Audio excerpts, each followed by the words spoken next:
Good morning, my name is Will. And I'm Nico. Welcome to our YouTube channel, Rollin Young. Today we're going to review my 2016 Tesla Model S P70 with the single motor.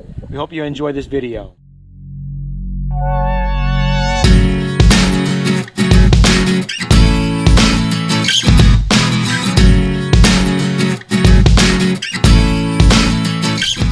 So this 2016 Model S P70 is the single motor version of the vehicle.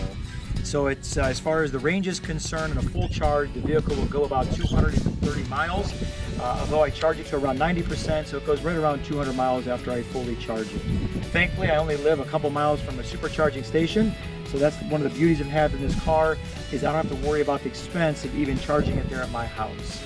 I've had the car for about 4 months. I've put approximately 4,000 miles on the car. It's been an awesome experience. I really love this car a lot. So today we're just going to talk about, again, purchasing a pre-owned certified vehicle, the warranty that's included in the car, and all that is encompassed in having, again, a vehicle that's approximately 3 years old. Currently the car has about 33,000 miles on it. So now let's take a look at the inside of the car. Again, this is the more standard setup. It doesn't have the leather interior. But take a look at, again, how it's set up and configured in the inside of the car.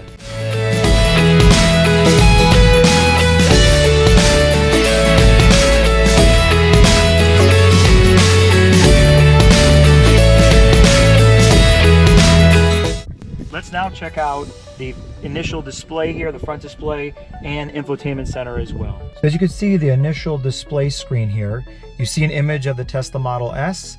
It tells you your miles per hour. Now when we're on the road, it actually displays the lane that you're in as well. On the left side of the screen, currently it's under the power usage option. If I click and hold this toggle switch, there are several options within this screen. The first is the clock, so you click on it, you see an analog clock. If I click and hold the toggle switch, I scroll down to music, it will now display the music that's currently playing in the car. Again, push and hold. We go to the energy consumption, again, it gives you that graph. The next option here is trips. So previously the trips was on the right hand side, now it's on the left hand side, so you can navigate to have them on whichever side you like best. If I scroll down again, you have car status. This shows you the PSI tire pressure in your tires. Click it again. And last is the navigation. I don't have a navigation location within the system right this minute, so there isn't a route that's going to show. So let's go back now. Again, if I push and hold it, and I click on energy consumption, now we can check out the right toggle. So if I, again, push and hold the right toggle, go up, it has the same options. You have the clock, media, energy consumption, trips, the car status, and then your phone calls as well. Now if I push this little button right here, it gives me a different option within the display screen. Now you can control your temperature and fan speed in the car. So here's your temperature, up or down, the fan speed, again, up or down. Display brightness, currently I have it at 100% brightness, so that the images will come through on the video. Your recent calls and your contact. Again, when your phone is synced up to the car, you'll have all your contacts in there.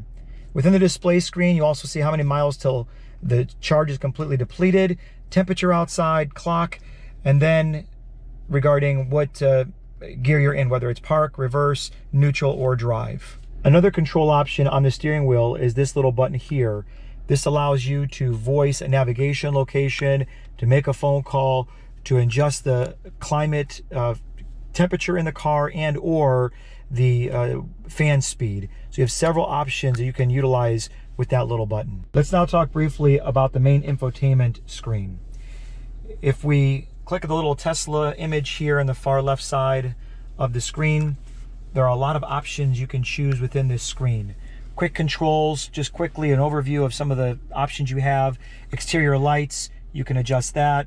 Whether you want to open the front of the car and or the trunk. Lights, headlights, auto on, parking or off. The dome lights are listed there as well. Daytime running lights, auto high beam. If I click driving, acceleration, this is the standard motored car. It does not have the ludicrous or anything like that. So acceleration, you have two options, either chill or standard. Steering mode, you have comfort, standard, or sport. This vehicle is not equipped with the electronic dampers for your adjustment of how the vehicle drives itself. So again, you have comfort, standard, or sport. Regenerative braking is currently under standard. I have the creep function on, which again, it says there, slowly move when the brake pedal is released. Traction control in your range mode. The next option is autopilot. It gives you a variety of options within this screen. Speed limit warning, speed limit. You could set that when you're driving the car. Forward collision warning. It's set at medium right now. Lane departure warning is on. Automatic emergency braking and obstacle aware acceleration. The next option is vehicle. Within this, you can adjust the locks on the car as far as when you lock the car and walk away, or whether it locks automatically. Your child protection lock is on there. It has mirror auto tilt. When the car is put in reverse, the side mirrors do go into a lower position so you can see the ground behind you.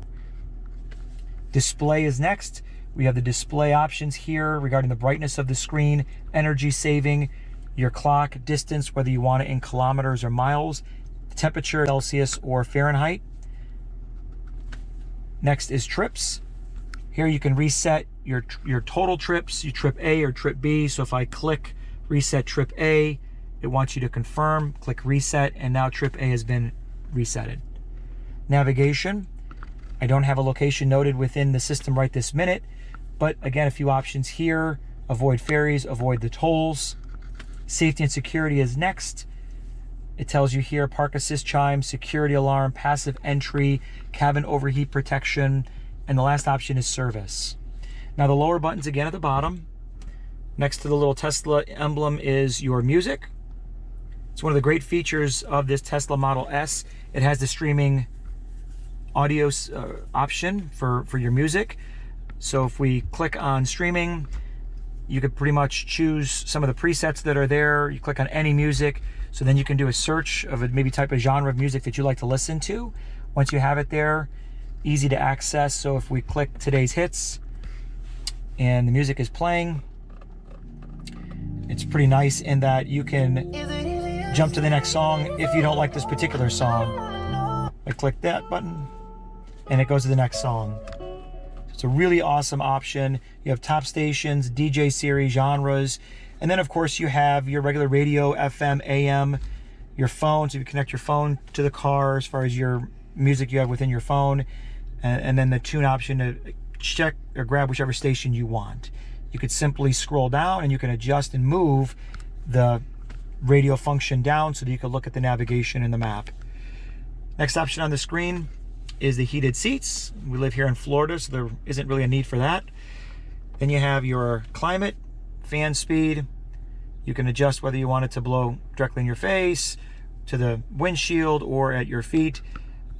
Just your basic functions there. And then you have your defrost for the front and the back. The last option here is the volume. So again, that can be used for your music. It also has the toggle on the steering wheel to adjust the volume for the music. So those are a brief overview of the infotainment center, how it functions, how it's integrated with the display screen. It works seamlessly. I haven't had any issues with this infotainment center, and you can see the clarity of it is really, really good.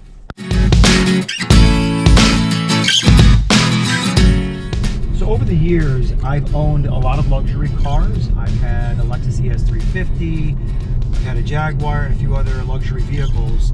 To me, this is the best luxury car that I've ever owned. It's extremely fast. The steering and the way it handles really, really well. Very comfortable. It's isolated in the cabin, so you don't get a lot of road noise. All of those features are really awesome about this car. So we're at about 116 miles until the vehicle has no more battery life left. We're at a Tesla supercharging station that's just a few miles from my house. I want to show you briefly how to go and connect to the supercharger. To charge the vehicle, it's really simple. All you have to do, push this little portion of the light. It opens electronically. Grab the Tesla supercharging cord and simply insert it. The color changes to a dark blue, and now it's going to begin the supercharging process. So if we click on the little charging emblem there, it shows you where it's at as far as the supercharging process is concerned. You can adjust the limit by clicking set limit. It shows you there the battery pack on the underneath of the car and where it would stop under daily commuting. or if you want to extend the limit all the way to 100% based on the fact that you want to take a trip. But again, it's recommended to keep it right at the daily driving limit. So you adjust it to that point there, click done, and now it's set. Currently has about 15 more minutes to go. We're at 102 miles of distance within the vehicle. Once I charge it to that line, it'll go to about 204 miles. So while the vehicle is charging, let's check out the space in the front and the trunk. In order to access those, we can click on the open button here. Now the front is opened, and now the trunk is open. Let's check them out. So as far as the front space is concerned, you can see there's quite a bit of space in that area. Put a couple duffel bags, put some groceries in there. I never utilized the space, but it's certainly nice to know that it is there if I do need it. Let's go around to the back of the car. Let's now take a look at the trunk space. What's really nice about the Tesla Model S is it is more of a hatchback style vehicle. So you can simply flip this back, access whatever you have in your trunk space. The rear seats do fold forward, so it gives you additional storage space in the event that you need to transport something.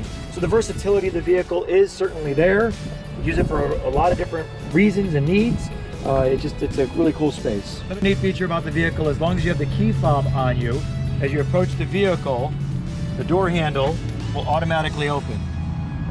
If it doesn't, just push it, it'll retract, and now you can simply get into the vehicle. To disconnect from the charger, you can see there, as it's charging, the light is green. So if I hold the little button at the top, it changes from dark blue to light blue. Then you can retract the charging mechanism, set it back into the charger, and the door will automatically close. Now that the vehicle is charged, we're going to check out a 0 to 60 acceleration.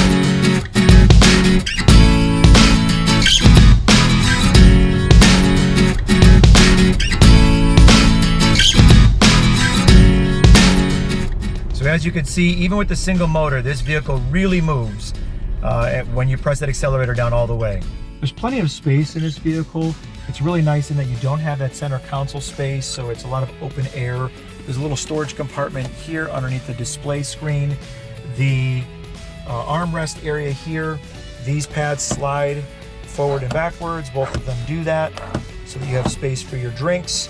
If you use a larger cup such as a Yeti, it is a little bit challenging to get them to fit into this smaller space, but it will fit. It's just a little bit snug. Another little upgrade that I added to the car is just some LED lighting for the footwells of the vehicle. Being that it's got the black interior, again at nighttime it is really challenging to see anything in the footwells. So I added this cool little LED light setup. I got this on Amazon for around $20. So if you look at the lights at the footwell area, you can change the colors. There's like 7 different colors, which is pretty neat.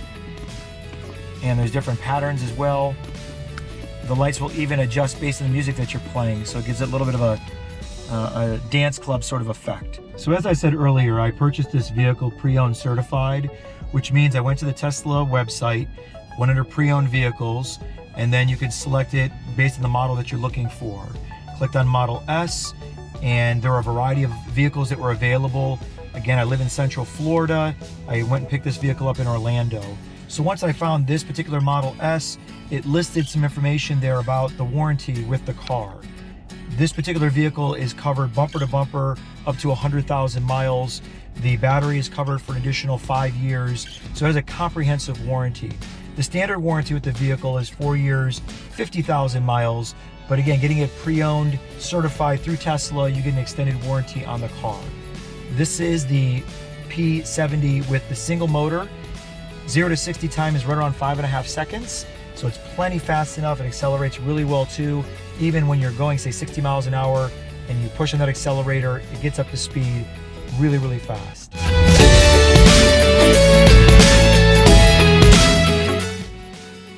Well, we hope you enjoyed this thorough overview of the Tesla Model S. So if you did enjoy, smash the like button, subscribe to the channel, and turn on press notifications so you never miss a video when we upload one.